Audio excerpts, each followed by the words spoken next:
అవసరమేం లేదు.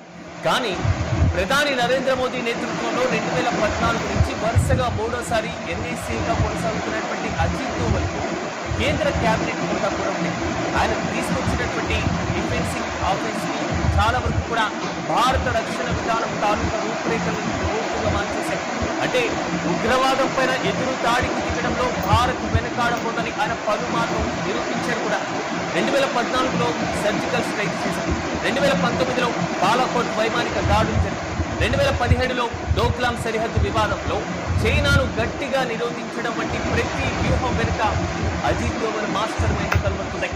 ఇక జమ్మూ కాశ్మీర్ విషయాన్ని ఒకసారి మనం చూసుకున్నప్పుడు ఆర్టికల్ నెంబర్ 370 రద్దు సమయంలో కూడా ఆయన స్వయంగా రంగంలోకి దిగి క్షేత్రస్థాయిలో శాంతి భద్రతలను పర్యవేక్షించి ఎలాంటి అవాంఛనీయ ఘటనలు జరగకుండా జాగ్రత్త పడినటువంటి సందర్భాలు కూడా ఇది స్క్రీన్ పైన మనం చూసుకుంటున్నాం. 370 ఆర్టికల్ రద్దు చేసిన తర్వాత జమ్మూ